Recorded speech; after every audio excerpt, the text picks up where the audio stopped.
Et salut à toi! Alors moi, si tu me connais un peu maintenant, tu sais que pour mes déplacements quotidiens, j'aime quand c'est fluide, j'aime quand c'est facile. Alors quand je suis seul, évidemment, je roule en roue électrique. Mais quand je suis avec les enfants, je fais comment? Il me faut une solution. Et donc pour mes déplacements en famille, moi, depuis 3 ans, j'ai opté pour le vélo cargo. Et aujourd'hui, c'est la marque Semaswheel qui m'a fait parvenir son HQ20 pour que je puisse le tester et t'en parler. Et alors perdons pas une seconde, et si tu veux en savoir plus sur le sujet, reste avec moi et salut!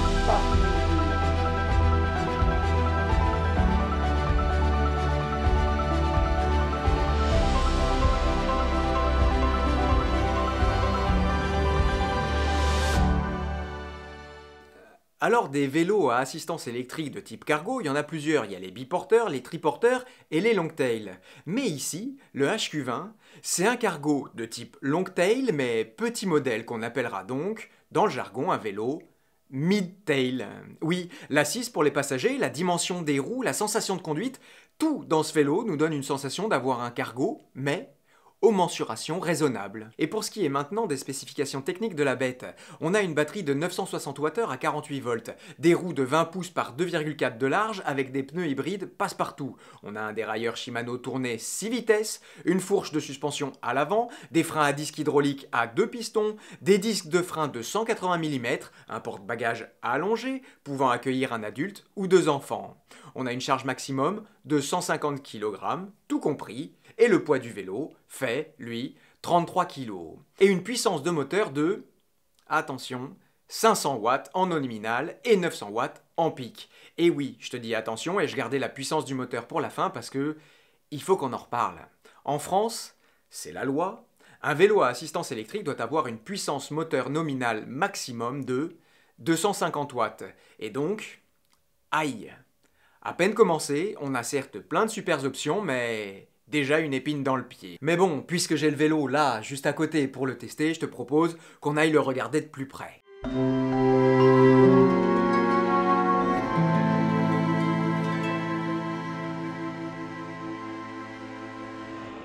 Et avant de commencer ce tour du propriétaire, il faut bien dire que le vélo, il arrive par la poste dans un gros carton. Et donc, en effet, il faut passer 1 à 2 heures pour le monter, pour monter le guidon, les garde-boue, la roue avant, les marchepieds à l'arrière. Voilà, c'est rien de compliqué, mais il faut bien dire, c'est pas un vélo complètement plug and play. Cela dit, une fois qu'il est monté, eh ben moi, ce vélo-là, il me plaît beaucoup parce qu'il a un gabarit qui est pas trop volumineux, il a une couleur que je vais essayer de te montrer de plus près, un bleu pétrole satiné qui est tout à fait à mon goût. On a des renforts et des soudures franches pour donner une sensation de qualité et de robustesse. Vraiment, de l'extérieur comme ça, il a tout pour me plaire. Vraiment, il est à la fois personnalisé et discret. Par contre, il faut noter le petit impair ici.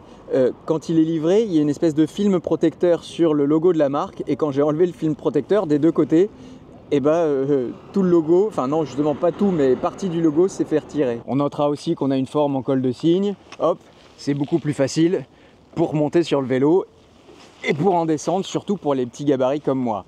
Puisque j'y suis, pour les petits gabarits, la selle ici, en général sur les vélos comme ça, elle descend jamais assez bas. Et moi, là, au contraire, tu vois, j'ai de la marge et je suis plutôt content de l'avoir parce que souvent, je suis un peu embuté. Pareil, devant, la potence peut être montée ou descendue à souhait. Pour les pédales, on a des petits picots antidérapants. Bon, j'ai pas grand chose à dire, à part que oui, les jours de pluie, j'ai pas eu de gros problèmes d'adhérence à signaler. Au niveau du guidon, au niveau du tableau de bord, tu remarqueras aux deux extrémités qu'il y a des rétroviseurs. Alors, ce qu'on va voir surtout, c'est qu'il y a plein d'options un peu cheap, mais que toutes les options sont là. Donc, on commence par les rétroviseurs, c'est assez rare pour le signaler, et c'est une option que j'avais pas l'habitude d'utiliser, mais qui franchement, est pas pour me déplaire.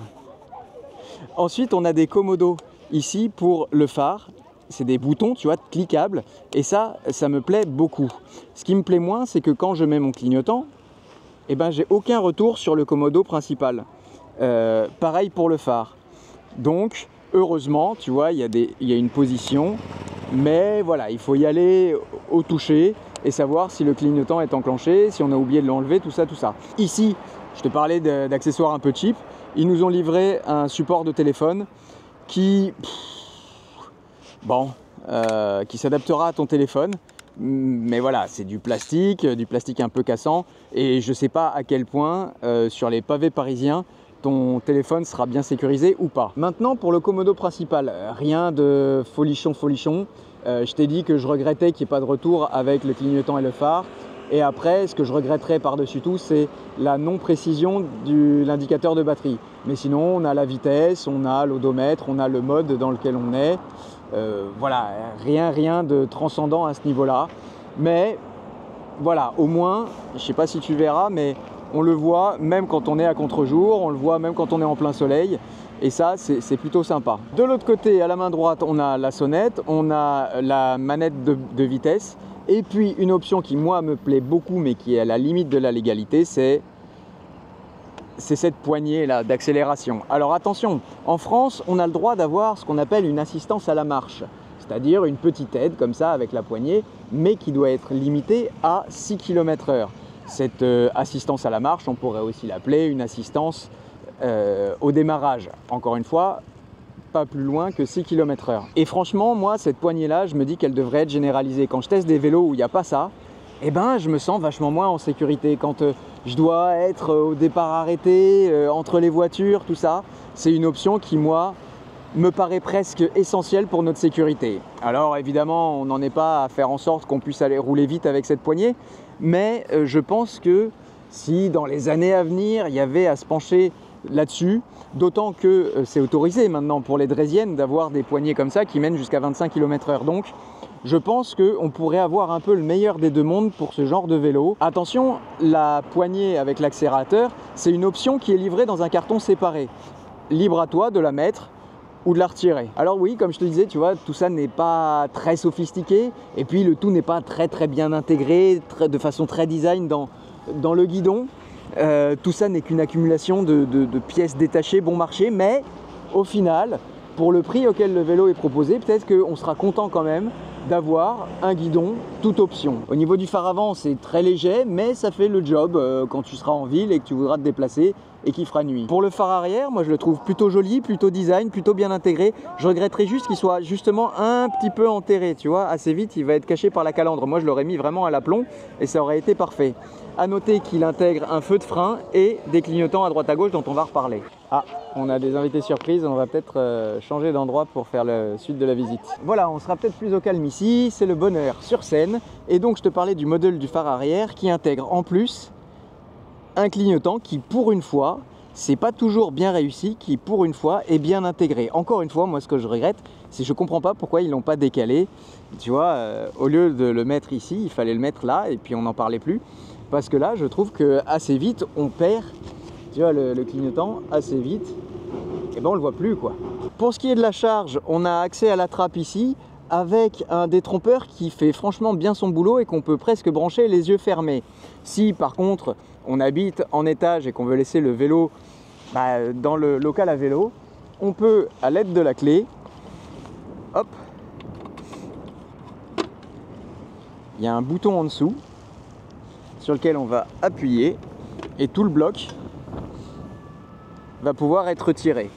Alors, c'est pas hyper pratique, mais on s'aperçoit que ils ont mis une petite poignée pour le remettre. Hop, on fait pareil dans l'autre sens. Je comprends pas pourquoi ils l'ont pas mis en haut, mais voilà. Maintenant, parlons de la partie passager et commençons par les repose-pieds. Ils sont bien longs, bien larges, à aucun moment ils viennent entraver la course de mes pieds. C'est une chose à signaler parce que c'est pas toujours le cas. Par contre, sur un modèle, j'avais testé et les repose-pieds étaient rabattables. Et ça, au début, je pensais que c'était une option qui servait à rien. Mais à l'usage, quand on doit garer son vélo dans un rack à vélo en ville, eh ben, on est bien content de pouvoir, mais c'est pas le cas ici, de pouvoir les rabattre. Au-dessus, on a une banquette qui fait 45 cm et qui est livrée avec des espèces de garde-corps dont là, ici, tu ne vois vraiment qu'une partie. Et là, en l'état, avec le garde-corps qui est fourni, et encore, tu vois, j'ai pas mis la barre transversale ici, je l'ai mise que de l'autre côté, et ben les enfants sont très serrés, quoi. Ce qu'il va falloir faire, c'est enlever ce garde-corps là, cette barre là, et ne garder que finalement le dossier pour gagner quelques centimètres. Tu vois là, c'est vrai que c'est un peu dommage, il y a tout cet espace là qui n'est pas optimisé, et au milieu les pauvres enfants ils sont ensardinés, quoi. Tu vois, normalement, il y a une barre de ce côté-là et une barre de l'autre côté. Là, je l'ai mise ici, mais je ne l'ai pas mise parce qu'il faut qu'il puisse rentrer et sortir du vélo plus facilement. À noter que ça, c'est une option que tu peux acheter supplémentaire, mais voilà, je ne sais pas si je pourrais te la conseiller. Pour ce qui est de la béquille, écoute, elle est plutôt stable, même si moi, je mets toujours par sécurité soit la main sur la selle, soit le pied sur la béquille quand les enfants vont monter. Tiens, on a de la compagnie. Je t'emmène. Et puis sinon, ce que j'aime bien, c'est que c'est très facile de la mettre et de l'enlever. Puisqu'on est sur la béquille, juste au-dessus, on a encore une petite option qui casse pas trois pattes à un canard, mais qu'on est quand même content de trouver. C'est une petite pochette, tu vois, là j'ai mis mes gants parce que comme c'est le printemps, il fait toutes les saisons dans la même journée, donc on est content de les trouver. Non, vraiment, j'insiste, parce que sur ce genre de vélo, très souvent, il n'y a pas grand rangement. Alors, puisqu'on parle de rangement, il y a ce petit panier à l'avant qui fait 28 cm de large sur 23,5 de long. Et franchement, c'est trop petit, quoi, tout simplement. Alors, c'est trop petit, mais c'est aux proportions de ce vélo-là, je te disais, qui est pas très grand. Pas très grand, mais largement suffisant. Encore une fois, quand tu sais qu'à l'arrière, tu pourras mettre un adulte léger ou alors deux enfants d'un petit gabarit, qu'il faudra enlever ceci, enlever cela, tout ça, tout ça. On parle du confort des enfants, parlons un peu de leur sécurité. Ici, tu vois, il y a une petite feuille de plastique renforcée qui est tenue par tous ces scratchs-là. Écoute, c'est suffisant pour que les enfants ne se prennent pas les lacets dans les rayons. Attention cependant, regarde ici, là, un jour de vrai gros mauvais temps, je ne sais pas à quel point ils ne seront pas éclaboussés. Tiens, et puisqu'on parle des garde-boue, regarde le garde-boue arrière. Pour moi, c'est un échec. Parce que si tu regardes bien, il couvre pas toute la surface de la roue. À l'avant par contre ça va, le garde-boue descend assez bas et comme on peut voir le cadre n'est pas complètement emboué. Une toute dernière chose avant de terminer, la potence avant, le guidon à l'avant peut se rabattre comme ça. Alors ça peut être pratique encore une fois quand on doit ranger le vélo. Ah tiens, et puisque j'y vais, je te parlais des roues qui ne sont pas des roues de fat bike j'ai l'espoir de pouvoir mettre aussi un antivol en fer à cheval à l'avant. C'est quelque chose, moi c'est une option qu'il n'y a pas ici et que moi je trouve très pratique au quotidien. Et puis voilà, j'en ai terminé. Comme je te disais, on a un vélo toute option. Certes, tout ne s'embrique pas dans le plus parfait des designs, mais quand on ne connaît pas les modèles de vélos comme ça qui coûtent 2 ou 3 voire 4 fois le prix de celui-là, on se dit qu'on est quand même de trouver toutes ces options-là, même si encore une fois ce n'est qu'une longue liste de pièces détachées. Maintenant, allons rouler. Et alors pour ce qui est de l'assistance, finalement c'est un peu pareil que pour les options du guidon, c'est-à-dire qu'on est très heureux de trouver une assistance à capteur de couple, sauf que très clairement, soit elle est de mauvaise qualité, soit elle est très mal programmée. Du coup, on a une assistance qui n'est pas du tout linéaire et qui ne suit pas du tout notre mouvement.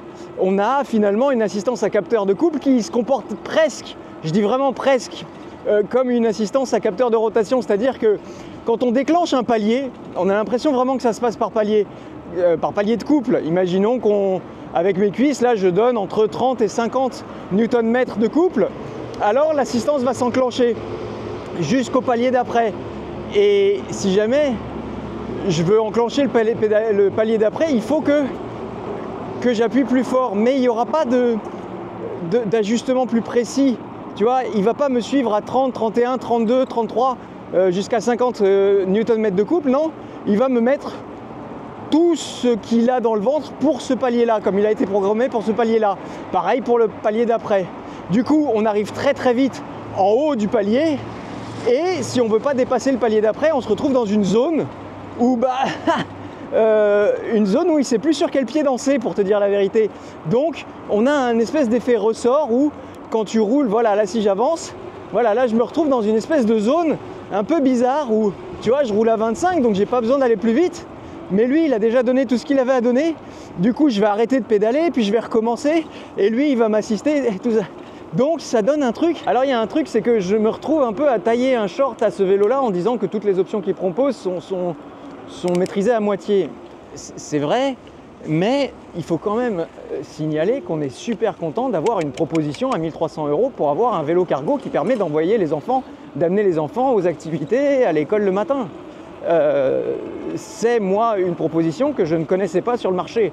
Donc il faut aussi relativiser. Après, chacun fait en fonction de ce qu'il est, en fonction de son budget, en fonction de... Mais voilà, moi je trouve ça très intéressant qu'on puisse avoir un vélo comme ça sur la carte et dans le marché. Sinon, eh ben écoute, la position de conduite, comme je te disais, elle est plutôt pas mal adaptée aux petits gabarits comme moi, et ça me plaît. Le pédalier, il est plutôt, même si on mettra jamais les vitesses de 2 à 4, parce que justement avec ce capteur de coupe, tu es si vite, sauf en montée, c'est vrai, mais sinon tu es si vite propulsé que finalement tu peux rarement rouler à des vitesses moyennes. C'est 0 ou 1.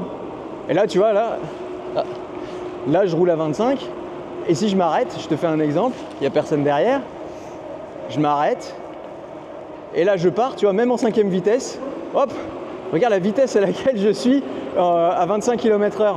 Alors là je suis à 27-26 parce que je suis en descente, mais voilà, donc c'est plutôt pas mal, et avoir tout ça au tableau de bord, moi je trouve ça bien, je te l'ai déjà dit. Il n'y a pas grand chose à ajouter, hein. On a ce pourquoi on a payé. Oui, en effet, si on paye plus, alors on aura des assistances bien mieux équilibrées, bien plus balancées, ce sera beaucoup plus facile, beaucoup plus agréable de rouler, mais ça vaut, encore une fois, je me dis, je le répète, mais 2-3 fois le prix de ça. Donc là, est-ce que c'est trop cher? Est-ce que c'est pas assez cher? Je trouve qu'on est dans la bonne marge finalement. Il ne faut pas dire que c'est un vélo pas cher, parce que c'est un vélo qui vaut quand même son prix, 1 300 €. Et pour moi, voilà, on a un rapport qualité-prix satisfaisant, mais il ne faut pas se dire que pour 1 300 €, on a l'équivalent d'un vélo qui en vaudrait 3 000. Non. Et puis il y a une autre chose, je t'ai parlé du format compact de ce vélo-là, et c'est vrai qu'on le ressent aussi à l'usage, c'est-à-dire que tu vois, hop, tu peux te faufiler, t'es pas, à aucun moment tu te sens avoir un énorme machin, et je te dis, d'habitude, alors sans même parler des vélos triporteurs ou biporteurs, où là, t'as un énorme truc, avec les long tail parfois, déjà entre les jambes, tu le sens bien, quoi, et puis pour te manipuler, même à l'arrêt, quand il faut faire demi-tour, quand il faut... Avec celui-là, tu te poses pas de questions, tu le fais comme si tu avais un vélo normal entre les jambes. Et voilà, maintenant la présentation est terminée. Et alors maintenant, je vais essayer de répondre à la question que tout le monde va se poser. Est-ce que ce vélo-là, je peux te le proposer? Est-ce que ce vélo-là, je peux te conseiller de l'acheter? Alors, par le simple fait qu'il ait un moteur de 500 watts affiché, malheureusement, non. Parce que ça te mettrait directement, toi, simple parent qui veut amener ton enfant à l'école, dans l'illégalité. Mais tu vois, si je vais un peu plus loin, ce test me fait beaucoup réfléchir sur la direction que la loi devrait suivre pour que l'on puisse, nous, vraiment, utiliser des vélos au quotidien et dans les meilleures conditions. Parce que oui, je pense que les 500 watts de moteur sont loin d'être trop pour transporter les enfants et être encore confortables et se sentir en sécurité, même au démarrage, même dans les gros dénivelés. Et puis, toutes les options qu'on a, et puis la possibilité de pouvoir actionner l'accélérateur à la poignée au démarrage pour justement pas être submergé par le flot des véhicules. Franchement, pour moi, ce vélo est tout proche du vélo parfait dans le meilleur des mondes. Oui, dans un monde où la loi aurait évolué. Et alors oui, évidemment, il s'agit d'un vélo pratique, un assemblage de pièces détachées que les fabricants peuvent trouver. Mais est-ce qu'on peut lui reprocher au prix que je t'ai annoncé? Et oui, c'est vrai, si on paye 2 à 3 fois le prix de ce vélo-là, on aura alors un objet bien plus exclusif, avec des options mieux finies, et chaque option, en elle-même, sera de très haute qualité. Mais ici, franchement, tout ce que ce vélo peut proposer pour des déplacements urbains pratiques et légers, pour pas être prisonnier de sa voiture sous prétexte qu'on a plus d'un enfant à déplacer, je trouve que c'est très joli ce qui est proposé.